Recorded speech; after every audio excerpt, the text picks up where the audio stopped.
What's up, CUT Collective? It's Reverend Sheree here with our Rewind, the Rewind podcast.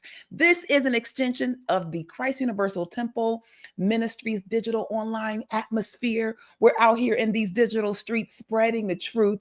And I'm so grateful to be here on behalf of the senior minister, the Reverend Dr. Derek B. Wells, on behalf of the powerful leadership team at Christ Universal Temple. We're going to rewind this past week's Sunday sermon. Now, let me tell you, if you haven't tuned into the rewind, we're in season 2, people. We've been at this for a while now. We're episode 10 into season 2. And you may see a few things here on the rewind, right? So if you've been tapping into us, you know that we go and we share this message, the message from Sunday, breaking it down with the person who presented the lesson. I'm really, really grateful for what we're going to experience today. But also, you might catch a rewind where we're talking about something going on in the media. We may have guests come in. And so it's expanding and growing. And I appreciate you for rocking with us. Now, if you're tapping into the rewind on YouTube or on Facebook, do me a solid real quick and go ahead and share. Right? Sharing is caring. Sharing is a beautiful thing. It helps us to reach more people. And let me tell you, when you hear something here, there's going to be somebody that you want to talk to about it. Go ahead and bring them in so y'all can have a whole full conversation. So go ahead and hit that share button, share it out with people in your network. Help us spread this teaching because I'm telling you, there's a transformation in store. We're talking about healing and wholeness today.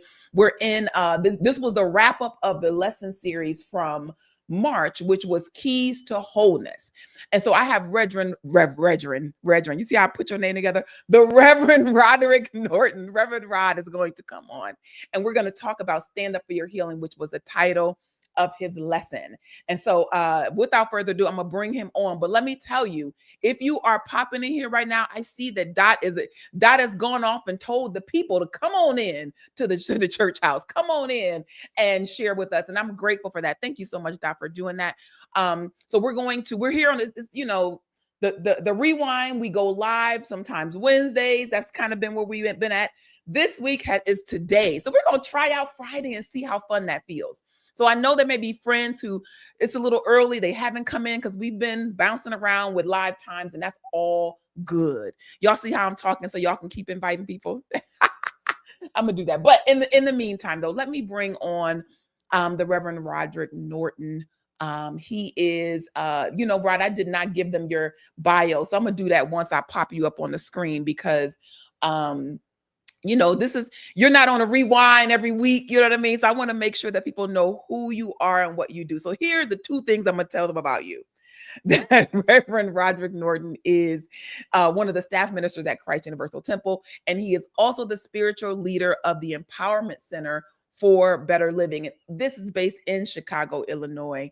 Reverend Rod, welcome to the hot seat. How you doing today? I'm doing simply fantastic. It's good to be here. And I love how the way you put Reverend and Roderick together as one. So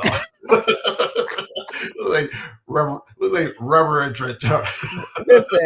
when you talk a mile a minute like I do, sometimes new things happen like that. You get some. I like that. Yeah, we'll have to rewind that because that might be your new name. But too much fun. Yeah. What's going on? So, okay, before we dive into the lesson, tell me what's going on with the Empowerment Center. How are you guys doing over there? Oh, we're doing something fantastic. We just wrapped up the month of March and had a really had a fantastic series over there as far as Bible study on Tuesday nights, which has just simply been fantastic. I mean, people coming back in the house right now for Bible study, and I mean, having to put down extra chairs for people to find space and whatnot. So that's been really simply fantastic. And while still live streaming, so the people wherever they are can still catch us, which has been wonderful. On Thursday nights, been doing the Power Talk services, and the month of March once again was really hot for us, and we kicked it off with a special Ash Wednesday Lenten service, and that was really something really special, and we just kept it flowing throughout the whole month of March, and we're rolling right now into April, and just keeping the momentum going, and just keep on helping people on their spiritual journey. So it's good. That sounds fantastic. Is this your Bible study has been completely virtual for a while? Are you just stepping back in, or when did you step back into? We stepped back in maybe Um, maybe 3 years ago, 4 years. Okay. I'm, Okay. I'm trying to think when COVID. I know. It's You like know, a blur, right? yeah, it's like a blur. So whatever. I mean, I guess maybe 3 years ago when people started to come. Was it 2 years ago, 3 years ago when people started coming back? It's just a blur. But no, we've been in person. Yeah. But it's been a process as far as still building back up the in person. The live stream, that's been wonderful. That's been wonderful. But right now, like I said, there's it just the in person just continues to build right now. And I'm just simply loving that aspect of it because I just feel like at least for us and Bible study, we're getting back to what I'm calling pre-pandemic stages as far as in person. Because before the pandemic, I mean, we were at a stage where we were really beginning to just really bust out of that room, that we used, so it's good. It's good. Yeah. It's so interesting because see, you're in a space where, of course, like there's two factors, I think, right? Because it seems like, it's 2025. We're talking about something that started in 2020 that we're still experiencing the effects of in ministry, right? And so, and I know ministry it's not isolated to ministry, but people have been at first it was the hesitancy for health reasons. Now it's just more of convenience, right? Like it's just convenient to be able to sit at home and, do what I do.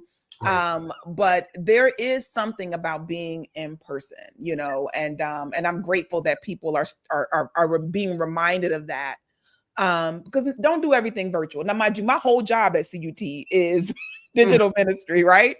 Right. And I'm here to make sure that we build community online because that's really the secret sauce. Right. Right. Exactly. Like I said, that's your job at CUT is the virtual, because that is an aspect of ministry. It's an aspect of ministry in general now, So but it's not the whole ministry, so we have to give attention to that aspect, the virtual aspect of ministry, and we have to be all in on that aspect, so so it all is, it still all works together. It's like you can't ignore one to focus on the other. You have to give maximum focus to both, Right. Yeah. Right.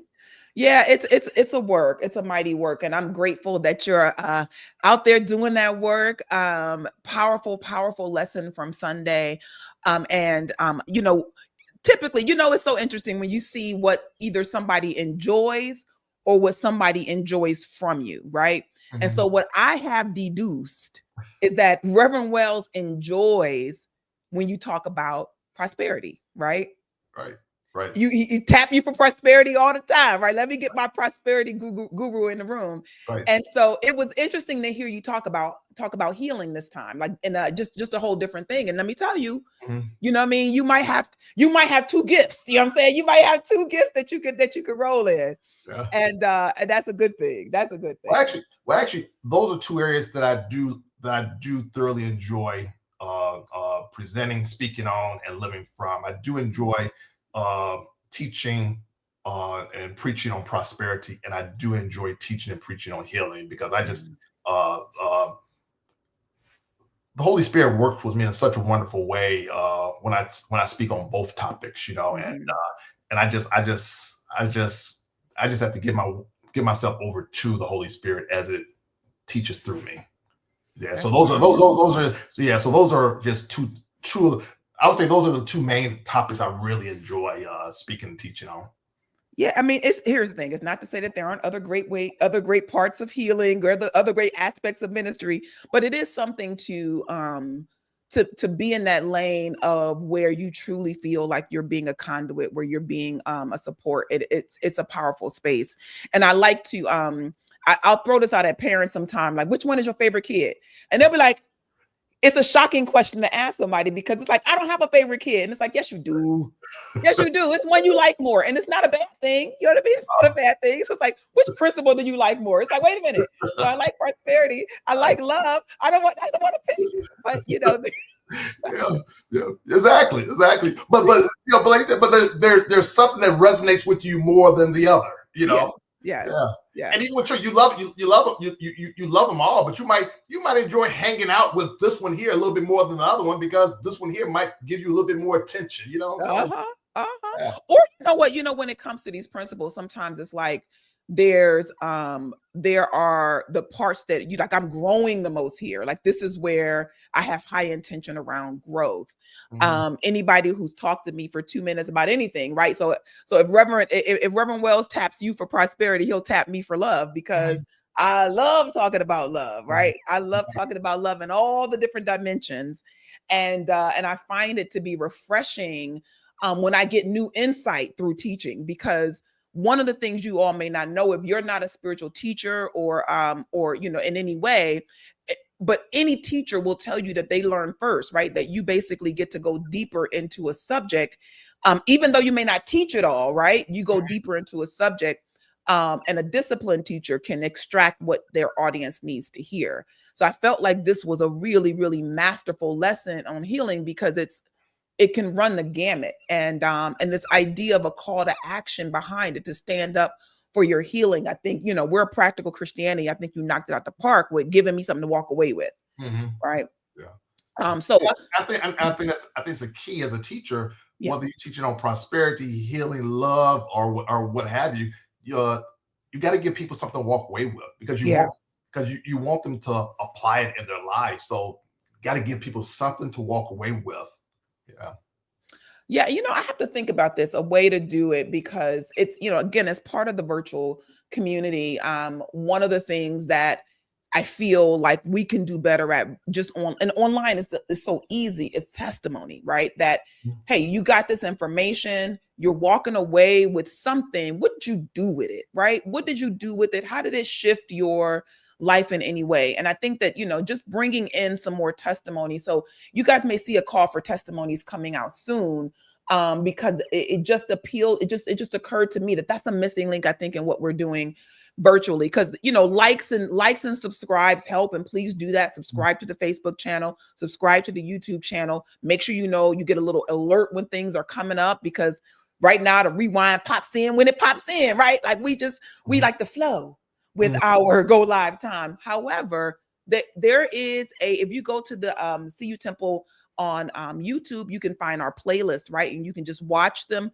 find the ones that really hit you, or just kind of go replay ones you've seen and enjoyed, or share, right? So there is this idea of we can share with our community what's going on, but we want to get some feedback to know what really hit you, because it informs us. You'll find that ministries, when they get that kind of feedback, they can basically, like, oh, they really are interested right now. People need body healing, and so we're going to make sure that we address the area where you have the most need. So this one is really great. And let me just set this up a little bit more before I go into what I thought was a very powerful definition of what wholeness is that Reverend Wells this year is taking taking that wheel, right? You all remember the wheel that we've been working with, very reminiscent of the wheel of life. And each month, maybe taking a piece of that wheel and working it. And so healing is that space right now. Health and wholeness is that space right now. And so you defined wholeness. This is a piece of it, that it Mhm. means all the parts of you, your thoughts, feelings, your body, your spirit, are connected and working in harmony. And that, I feel, is, I mean, that definition just pulls it all together, that it's not just what's going on. You can be whole in mind, whole in body, whole in your feelings, everything connected, everything at one. And that I can work with, right? That I can work with. Absolutely. Yeah. Yeah. I thought that definition, to bring that part out, I thought that was very important, because I think I brought that up at the very beginning of the sermon, because I want to just somewhat recap from what was talked about maybe previously, earlier in Mhm. the month, as we enter that series. But when we talk about wholeness, we're not, we do not desire for you to just be part. We don't want you to just experience part of wholeness, because if you just experience part of wholeness, you're really not experiencing wholeness. Mhm. We Mhm. want you to experience everything, Yeah. mind, body, spirit. We want you to experience your thoughts, in your feelings, and we want you to be totally whole, totally whole. and don't just settle for just parts of it. Yeah. You can have it all. You can have it all, and it is. Listen, it is effort, right? Because there is a program that we play, where I can be ashamed that of having it all, or I can feel like I'm not deserving of it. Mhm. You said that wholeness is also living in alignment with spiritual truth and your purpose, right? Right. So this idea of purpose, I love the word purpose because for me, it's been a healing. It used to bring me anxiety when Mhm. somebody would talk about purpose, because it's like, oh my God, what am I doing? What am I here for? Right. Right. But purpose is not a bad word. It's not a big word, right? It is really just kind of paying attention to your best flow, right? Like, how do you flow best? Yes. And so to be in alignment with how you flow best is the way that I think about purpose. Mhm. And so you want to be that alignment with spiritual truth, because how you may be flowing, maybe not how you flow best, could Mhm. be kind of chaotic, right? But we want to align it with spiritual truth. That's how we get to true wholeness. That might be my favorite. That might have been my favorite part of the definition. No, I totally agree with you there. And one of the things, like I said, one of the things that I look at because you could definitely run from the word purpose. Mhm. It could be scary for some people, because Yeah. some people really don't want to dig that deep and really deal with purpose. But one of the things that I have committed myself to doing this year is I had a conversation with God at the beginning of the year.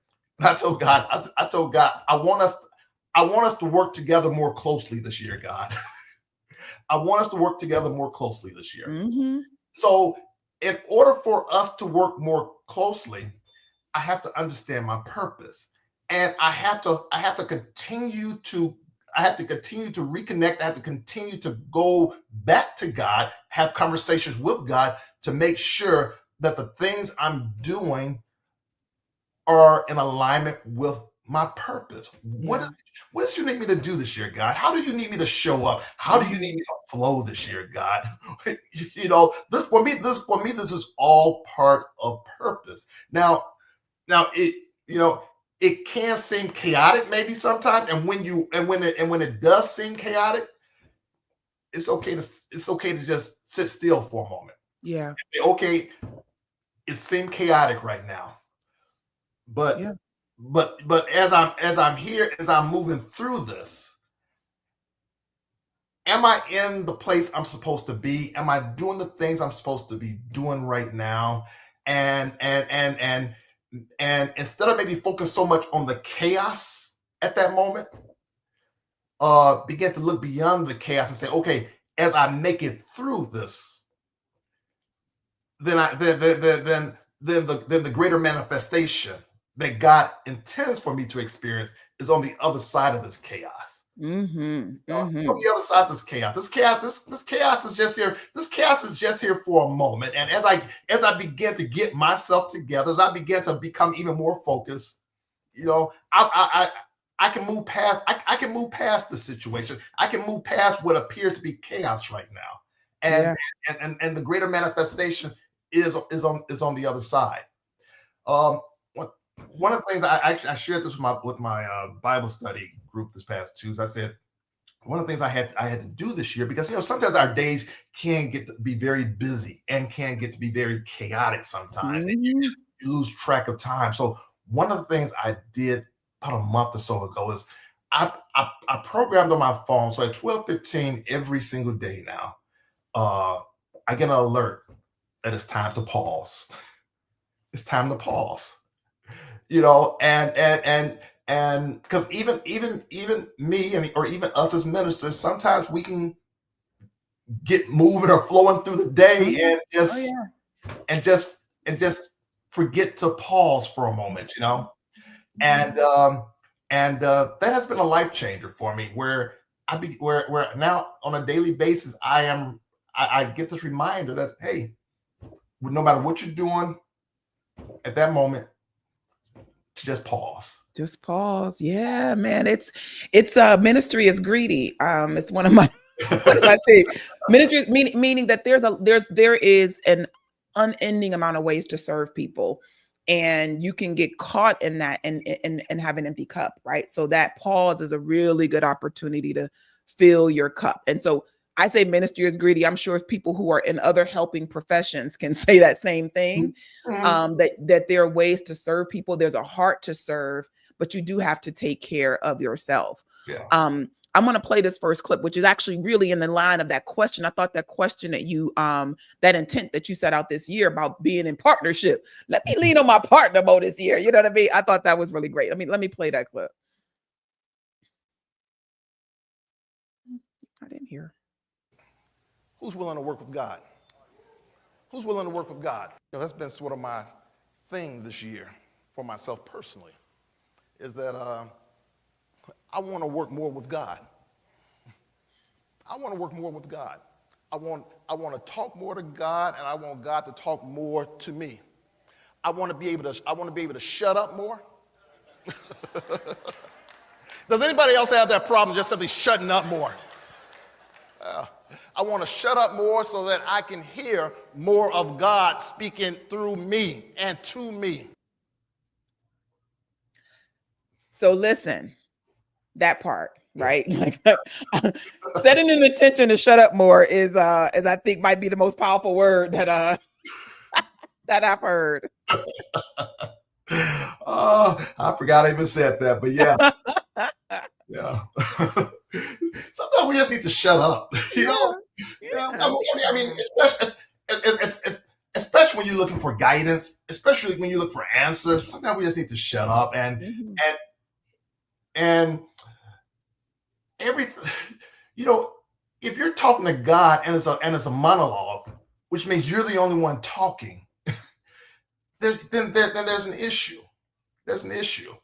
Because you're not allowing yourself an opportunity to receive the guidance that you're looking for. You're not allowing yourself an opportunity really to receive the help you're seeking. You know, so sometimes it's just good to just simply quiet yourself, quiet your mouth, quiet your thoughts. You'll never stop thinking, but you can quiet your thoughts. You know. So you can get more into a receptive atmosphere. Yeah. So that you can receive. You know, just and shut up is not a bad thing. It's especially when it comes to God. I don't know everything.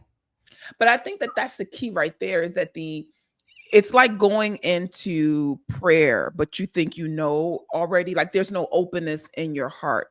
And I shared this story before that I have a friend who had brought, like this was at Up Church in LA, and she had brought a friend of hers to class so that I guess she had been trying to share the truth, and her friend was like, had a lot of questions, and we studied the Bible metaphysically. There was a lot going on. So she was like, okay, let me take you to the teachers, right? Teachers will set you straight. And so we're talking, for sure, we'll talk to your friend after class. We had a great time. And her friend at the end of it, walked off, and we were, Reverend Sheree looked at me and said, that girl didn't have a question in her heart.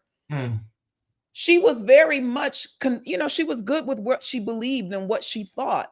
There was no question in her heart. There was no openness for another point of view. And it wasn't a contentious conversation. It was just a conversation that didn't produce anything because there was no openness. We were just open to hear what she had to say. Yeah. Now, and I say this because I think we go into prayer sometime like that. We go into prayer and it's like, is God, if my partner is God, it might be okay to be quiet and listen to all wisdom, right? Yeah. Maybe all wisdom has some guidance for you that you didn't think of yourself, Maybe, perhaps. Maybe. Perhaps. I mean it. And yes. So to be quiet so that you can hear God. That's what's important here to get, is that there is, I had to remember that I don't know everything. And I think that some of us who think we're supposed to know everything, right? If you're the person people go to for guidance, you feel like you should know, I should know this.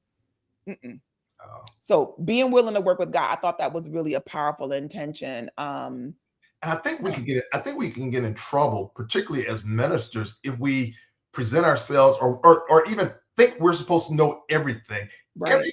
Every time someone comes to you with a question, you don't always have to think that you have the answer for them. You know, sometimes you just have to say, I don't know. Yeah. I don't know. Yeah, so it is like, well, guess who knows, right? Have you prayed about that? Right. And so sometimes that's it. It's like we're so accustomed to leaning on other people. And trust me, if anyone who has been called to ministry in any capacity, whether it's as a minister, they're teaching, people will come to you, right? That's part of the energy that you vibrate in the world with. And to know that God has the answer, that the answer lies in the omnipresence, then that can take so much weight off your shoulder when you know that. Yeah. I just want to flag real quick, because practical Christianity, I want to make sure that we're talking about what you can do practically. And you gave a very, very practical step of how you go be quiet with your partner, right? How do you go be quiet and listen to God more? And it was to set a timer on your phone. A real practical step, right? Yes. That you can do. So just again, because I don't want to miss a practical step, because sometimes the easiest things can be the hardest things. So you're doing this every day at a certain time of day, or is it just once a day? How are you doing this? No, I'm doing it once a day at the same time every day at 12:15 every day. My alarm, my notice goes off on my phone. So like I said, at the same time every single day. Every single day. For me, like I said, for me, that's a practical way, and it works for me. And it's no matter, so like I said, no matter what I'm doing, no matter how caught up I'm in something, I'm now making that a habit. Yeah. Yeah. I'm now making that a habit to the point where it'll probably get to a point where my phone no longer even needs to go off at 12:15, because my internal alarm will automatically go off at 12:15, and it becomes a habit, and I'll be able to do it without any kind of notification, as far as external notification, Yep. And then take part in, like, I'm working to get up a little earlier. I believe in following your inner guidance. And so my inner guidance told me to get up earlier. And so that's been a thing. I'm almost hesitant to say I'm a morning person now. But I desire to get up even earlier than I've been getting up. I feel like I need like another maybe 30 minutes ahead of when I'm getting up. And so this morning, I opened my eyes, felt completely refreshed. I looked at the clock. It was 5:15. Now 5:15 would have been a sweet time to get up. It would have been a sweet time to get up. I felt great. I got it. I was awake. And I was like, and I literally just kind of like laid there like, and let myself drift right back off into sleep. Because so the alarms, I'm saying, like, there is, and now I'm not giving up on this thing, but I just wanted to give you guys a fail, right? that you got to practice this. And he said he's building a habit. I just wanted to point that part out. Because when I talk about my morning habits, some people think that there's no struggle around it. And I'm still practicing building that habit, even the ones I've been working with for quite a bit of time. All right, so I want to play this other clip, because you're talking this is about this idea of healing. What are we doing with this healing thing? So if wholeness is about being in alignment, right, with every facet of you. Okay, so what is this healing part about? So let's hear what the Rev has to say.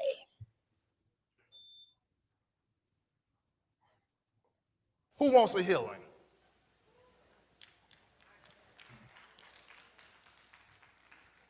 And when we talk about healing, we're not just looking at a bodily healing, but we're looking at a healing wherever it is in your life where you feel you might be out of alignment with divine truth. I'm still here to do something. And I don't always get it right. I sometimes have to find myself realigning myself so I can get back into alignment with divine truth. Sometimes I forget who I am. I forget how I was made. I forget sometimes. I know I'm the only one that forgets. But sometimes I forget. So if you feel like you're out of alignment with spiritual truth in any area of your life, then you need a healing. Not only do you need a healing, but you need to stand up for your healing.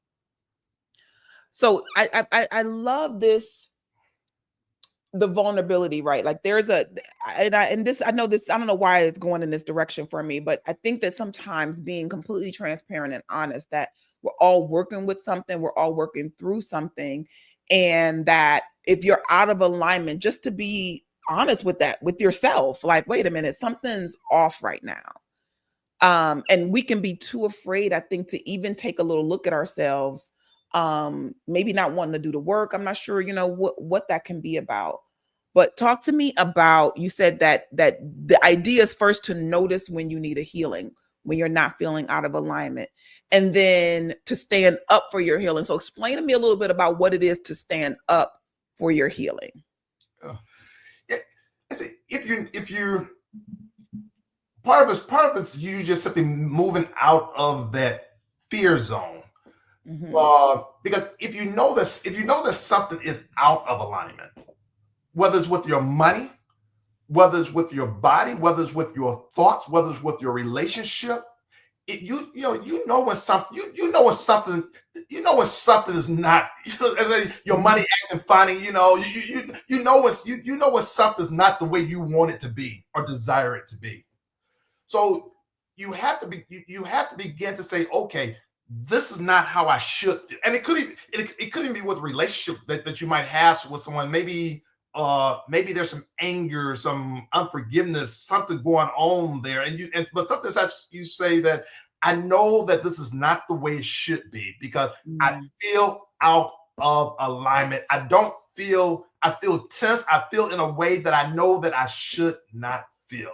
Yeah. Now we have a choice. We can either continue to go that route and continue to feel that way, or we can say to ourselves, no, I have an opportunity right now. I have an opportunity to stand up for my healing. I have an opportunity to get myself right. I have an opportunity to get myself into spiritual alignment. I have an opportunity right now to get to a point where I no longer feel the way I feel. Yeah. But I can make this right. But in order for me to make it right, I have to stand up and I have to move out of this fear zone. Thinking that if I do something different, I don't know how it will be received. I don't know how it will turn out. You have to put all of that aside and just say that I know that the way I feel, what I'm going through is not right. Either I want to be right or I don't want to be right.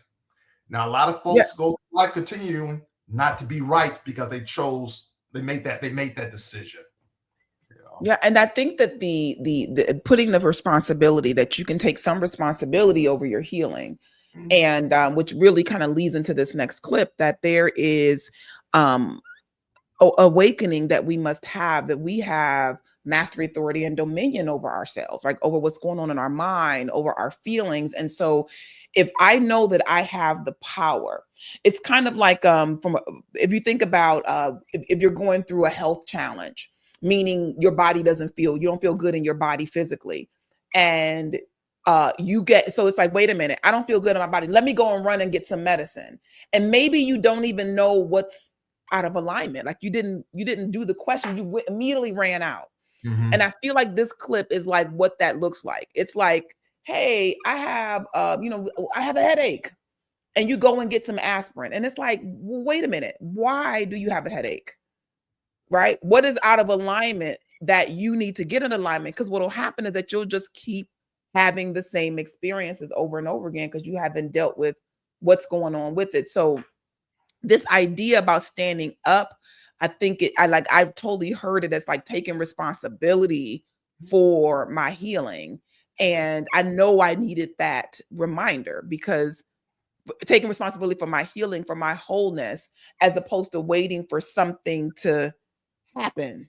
Yeah. Like, Yeah. because sometimes things don't happen outside of you. You got to, you'll be sitting there waiting on a trigger. Right. Like the blind man, nobody could stand up for him. He had to stand up for himself. When the Christ was coming by, when Jesus was coming by, he had to stand up for himself. Nobody else could stand up for him. Everybody else was trying to quiet him down. Nobody was there trying to stand up for him, or to even put in a good word to Jesus for him. Mm-hmm. So at some point, as we go through life, you can't depend on other people trying to do it for you, or trying to make something happen for you, or even speaking for you. I didn't know where your story was coming from in my notes. The healing story that you use with Jesus healing. Let me see if I put it in here. I just wonder if you happen to know the scripture. I just want to give that for those who may not have seen it. Do know that we are rewinding on the lesson sermon from Sunday, March 30th. And you can find that at CU Temple. Go to youtube.com. You can find it at CU Temple. That'll be the service. Stand up for your healing. And you can find it on YouTube as well. On Facebook as well, on at CU Temple at Facebook. So just wanted to throw that in there. But the lesson, you want to look at the full lesson sermon, because he breaks down. The whole sermon is really rooted in this scripture, and I forgive me for not pulling it so that I could call it forth for you all, because so one of the ways that we study in this religious tradition is by looking at the scripture and then looking at the principle that is extracted from it. It's called looking at it beneath the surface metaphysics, if you've ever heard of that term before. And so what it allows us to do is to learn at different levels, right? There is the historical lesson in the story. There's that moral lesson in the story, but there's also a deeper spiritual meaning, a soul journey in there. And we extract that. I don't know why I'm teaching y'all metaphysics. We extract that by looking at symbols in the stories, looking at what the names represent. And it's a really fun process. And many, many, many people, many religious traditions do this. It's just one of the places where we really focus to it just takes the scripture to new meaning. It makes it relevant and practical for today. Did I give you time to find it? I'm looking for it right now. You see, I can talk now. I can talk. So I'm gonna set up this next clip, and then we're gonna, because you'll have it and it'll be right in time for this next clip. So this idea about rising above your limitations, I want to inspire you here with these words. This is, yes, let's do this one. See, it's not enough for you to just simply come to Reverend Wells and say, Reverend Wells, will you pray? Will you pray for me? Are you willing to stand up for that which you're asking Reverend Wells to pray for you? Are you willing to stand up for your own healing? Are you willing to stand up for your own wholeness? Are you willing to stand up so that you can get into spiritual alignment for yourself? You see, I cannot get you into spiritual alignment. I can touch and agree with you, but let's make sure we're agreeing on the same thing.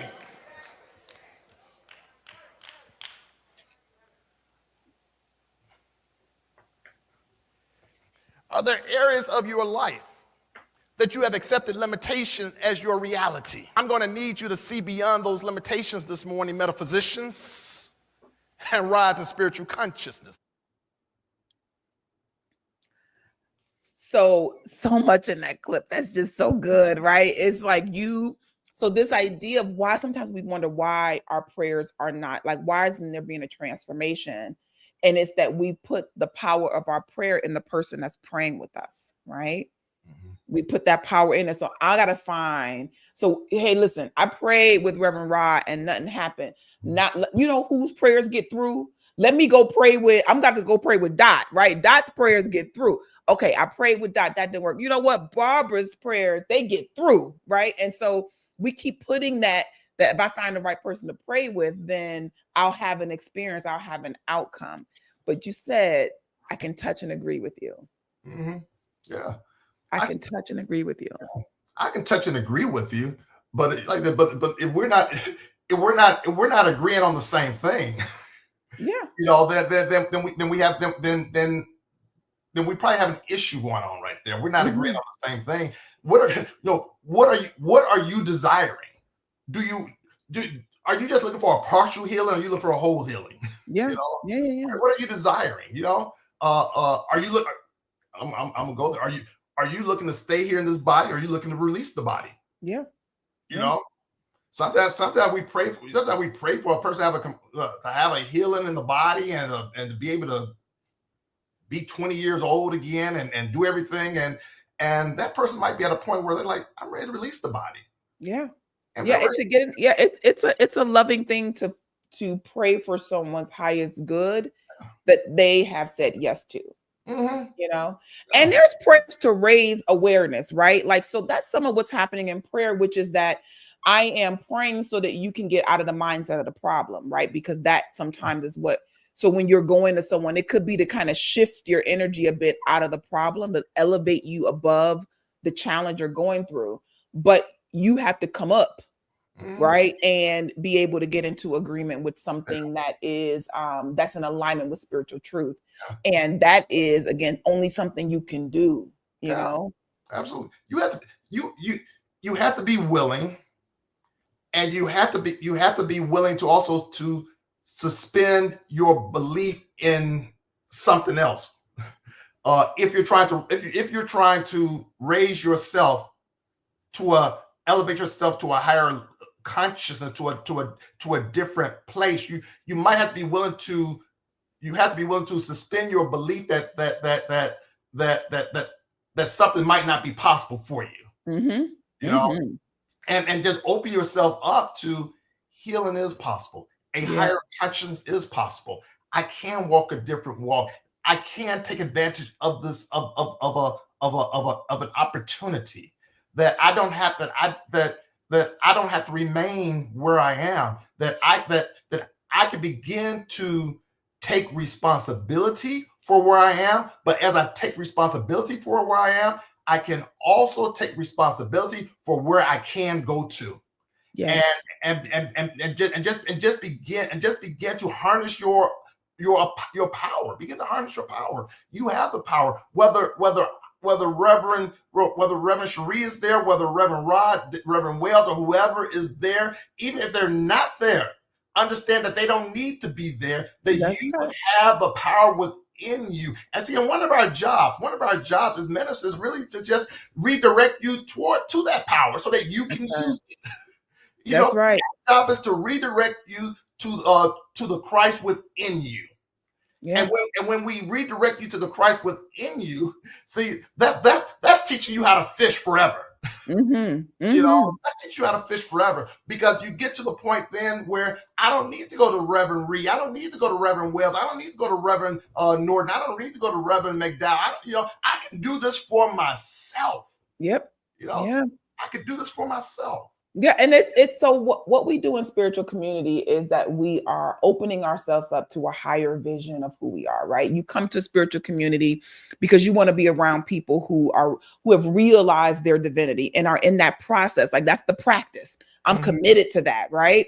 So we come here to be a support in that, to stand for your greatness, to know that you're more than what you appear. And then some days you're holding space for other people to come in because they've forgotten who they are. And like, it's just this beautiful space where we get to grow together.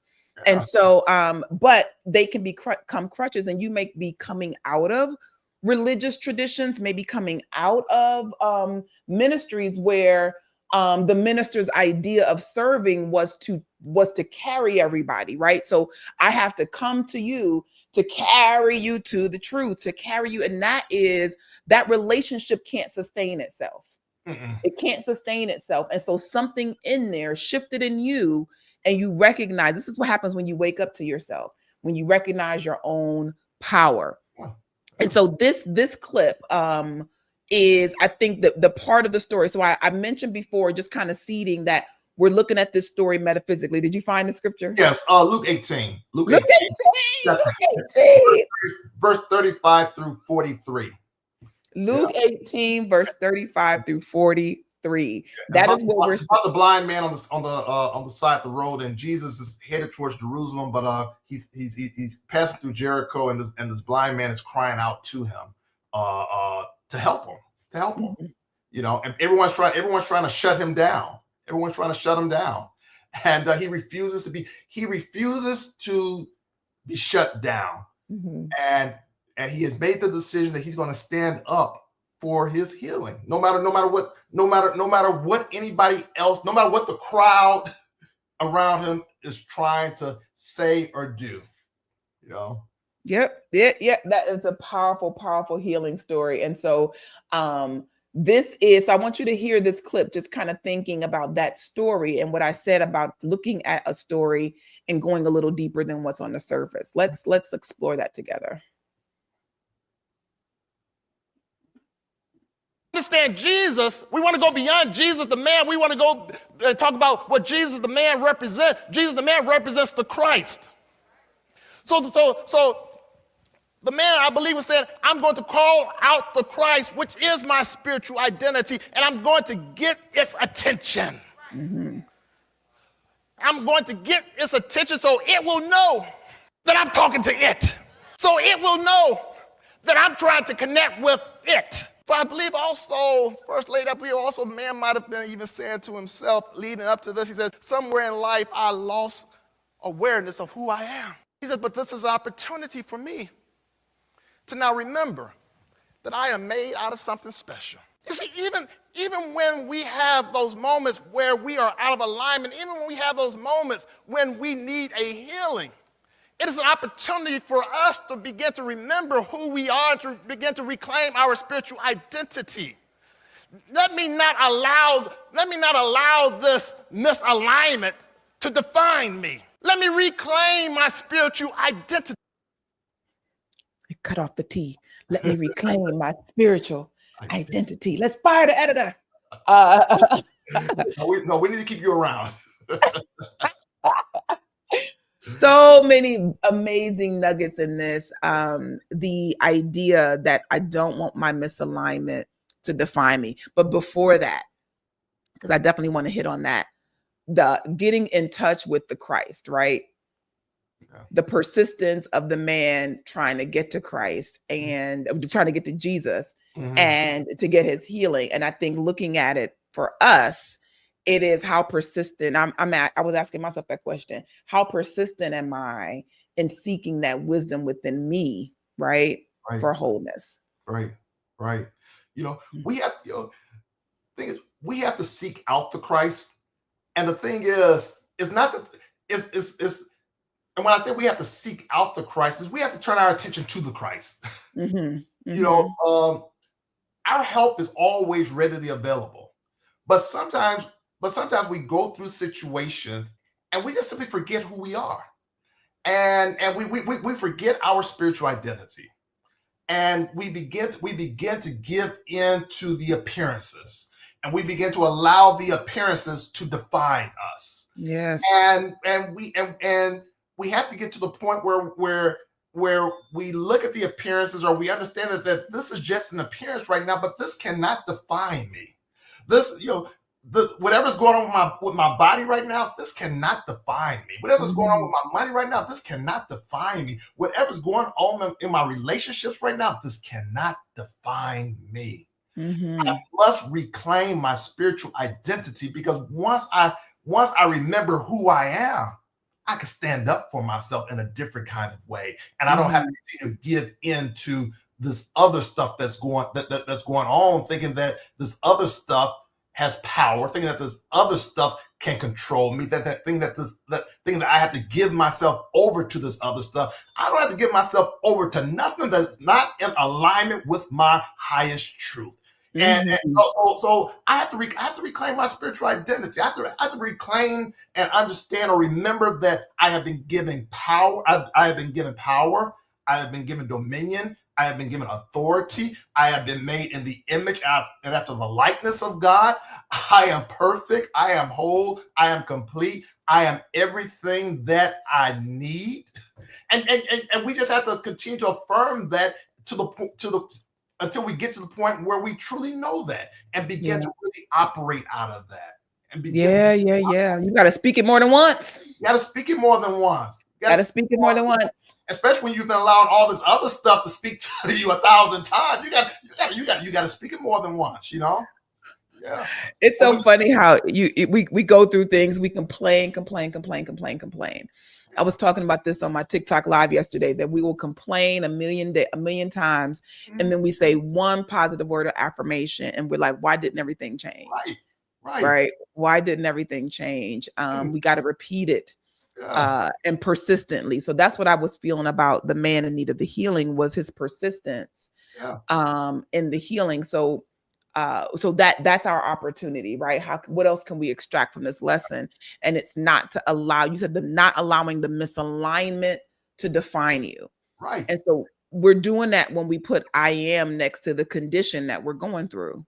So if you don't have, if your funds seem to be unlimited, right? And you say I am, and then you put the word broke next to it, that's allowing the misalignment to define you. And you're doing it with your word and increasing it, right? Because we'll say those words with compassion and feeling. Because the I am is your spiritual nature. So when you say I am poor, that's you're out of alignment right now.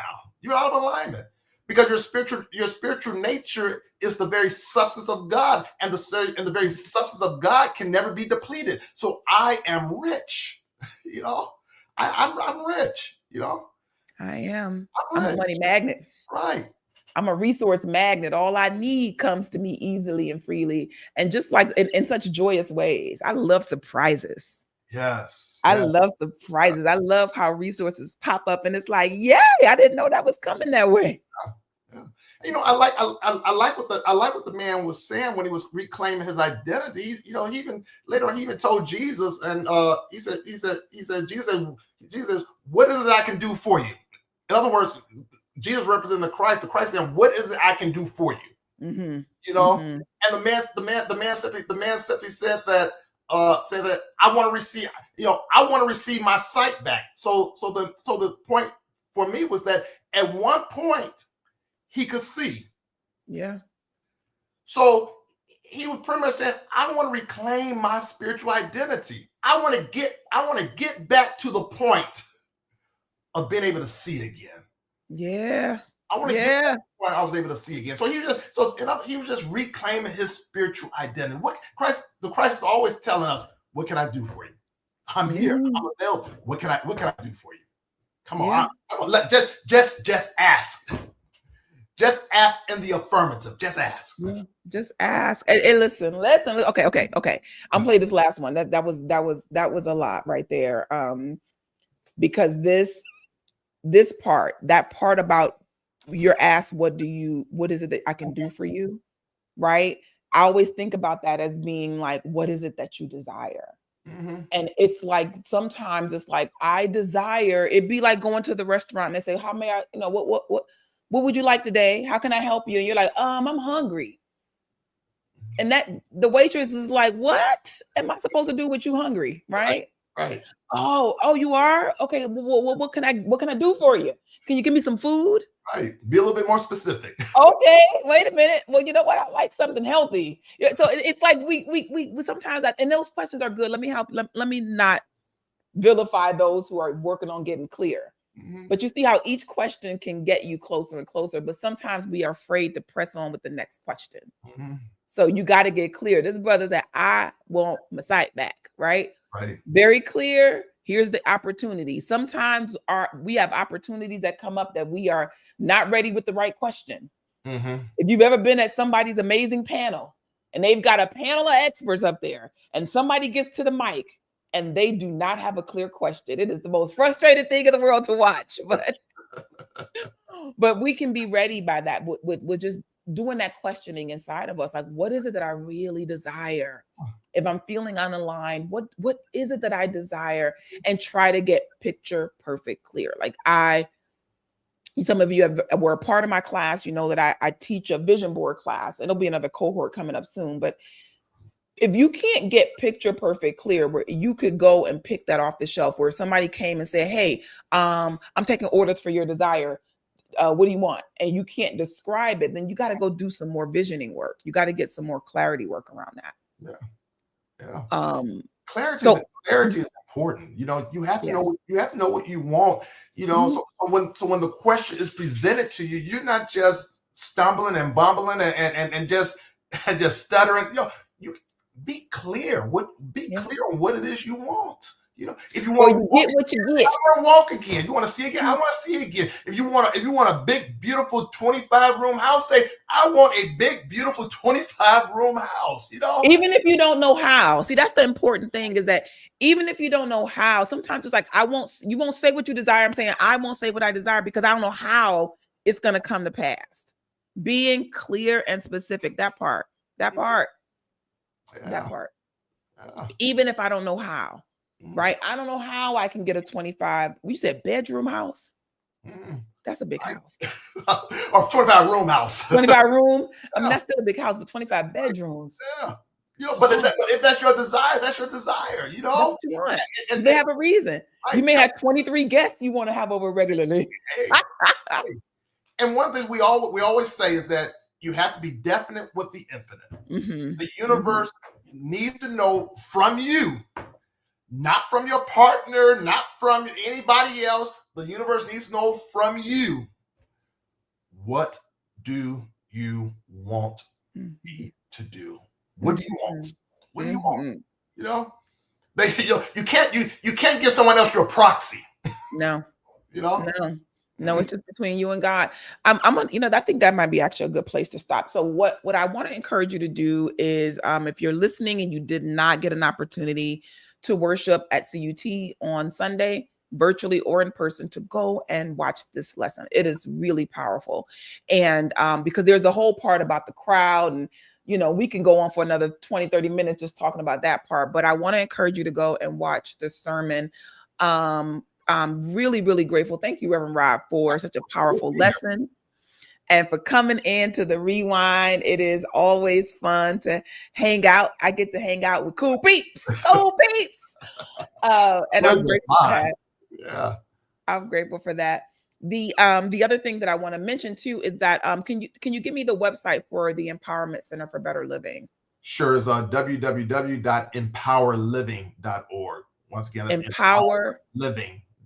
Empowerliving.org. So listen, stay connected with Reverend Rod. You will see him in the pulpit at Christ Universal Temple, but you can go to empowerliving.com and .org.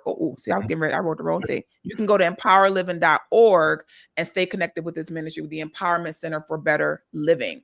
And so your classes, you're doing two things during the week. You have a Bible study and your midweek. Is it just the midweek? Correct. I got Bible studies on Tuesday evenings from 6:45 to 7:45, and then my Power Talk midweek services on Thursdays from 6:45 to 7:45. Okay, and both of those are live streamed. Both of those are live streamed as well. Yep. Okay. Yep. So tap into empowerliving.org and you can stay connected and see just the wonderful work that's going on here at the Empowerment Center for Better Living. I remember when you first started, you're in what, year 10? Yeah, maybe year 12 now, I think. Year 12. Oh my gosh. Congratulations. Yeah. Thanks. Right? Congratulations. I remember when you first started and it was just like, you know, you got this new idea, you're moving forward and it's looking good, it's feeling good. And here we are 12 years later. It's been good. It's really 12 years later. I appreciate you for that. So you will be able to, so you can stay tapped in with Reverend Rod. Do know that just a little plug, there's going to be something really beautiful happening at the temple on Easter Sunday. So start getting your people together so that you can be in the house.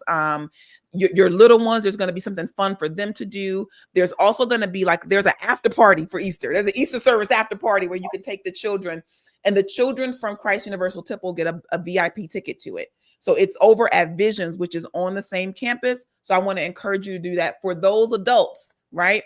Another thing that's coming, there's a little gift that you're going to get, right? I'm not going to tell you what it is because I know what it is. There's a gift that you'll get at service. And there's going to be a photo booth for the family. So everybody get as cute as you want to get, and you can come take a picture with your family. So lots of fun stuff, in addition to powerful word and a powerful music. It's just going to be really great. So I want to encourage you to start preparing. We're cranking up to Easter. I want to just plug for you to come and worship at Christ Universal Temple. For my online community, I have a really cool idea that I'm working through so that we can connect because what's happening in the temple, we're replicating online. And so I want to make sure that that you know that you're in my thoughts and prayers and my plans, and we're going to have a great time together. Thank you so much, Regina, for the shout out. I'm glad that you got a little uplift today, a little surprise Friday rewind, and we'll be back for sure next week. I believe it's going to be Reverend Wells in the hot seat, and so come back and we'll have a great time. Please stay plugged into us, subscribe so that you can know, if you want to come in live, you want to be able to find us and share. Please subscribe, and you'll get all of those notifications. What else do I want to say? I think that's it. We've come to the bottom of the hour. And so I want to thank you for being with us. I want to thank you for being open and available. And I trust that you heard something that you needed to hear. And so I want to encourage you to act on it, right? Don't just let it stay something in your mind. Go and move forward with it. Make your life better and better and better, because you deserve a better life. And it's right in your hands. I'm grateful for you. I bless you. Thank you, Reverend Rod. Thank you. Yeah. And we'll be back next week with another Sunday Sermon Rewind here on The Rewind. God bless you real good. God bless.